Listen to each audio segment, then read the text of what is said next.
Olá, queridos alunos, tudo bem com vocês? Esse vídeo faz parte de uma série de outros vídeos onde a gente vai discutir alguns elementos geométricos que fazem parte do nosso projeto de instalações elétricas.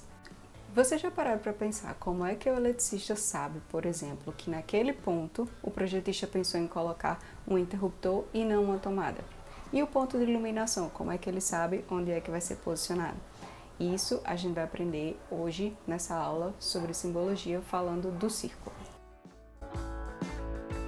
Dentro das instalações elétricas, o círculo tanto pode representar o ponto de iluminação quanto o interruptor. A diferença basicamente entre eles vai ser o tamanho.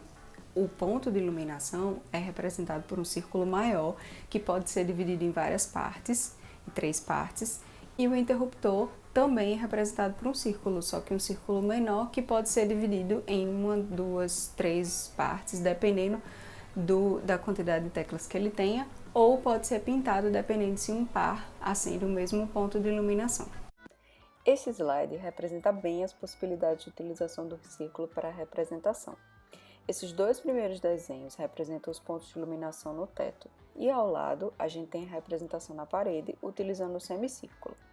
Logo abaixo temos a representação dos interruptores, com 1, 2 ou 3 teclas, também chamada de seções, e o círculo pintado, representando aqueles pares de interruptores que acendem o mesmo ponto de iluminação, muito comum em escadas.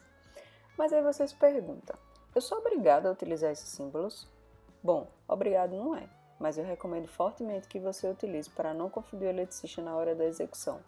Mesmo utilizando esses símbolos aí do slide, você não pode esquecer de colocar a legenda no projeto, viu? E aí, que tal a gente colocar em prática tudo que a gente aprendeu nessa aula sobre o círculo, a função do círculo dentro do projeto de instalações elétricas?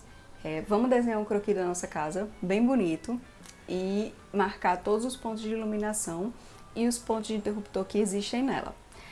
Os pontos de iluminação, caso ele seja no teto, você desenha um círculo grande, dividido em 3 partes, como a gente viu nos desenhos da aula, e se for na parede, você faz um semicírculo dividido em 2 partes. Se for um interruptor, você faz uma bolinha menor e divide em 2 ou 3 partes, dependendo do número de teclas que tenha. Então é isso, qualquer dúvida, manda um e-mail, manda uma mensagem no WhatsApp, fica à vontade, pode perguntar e a gente se vê na próxima aula. Um beijo, fiquem bem, fiquem em casa.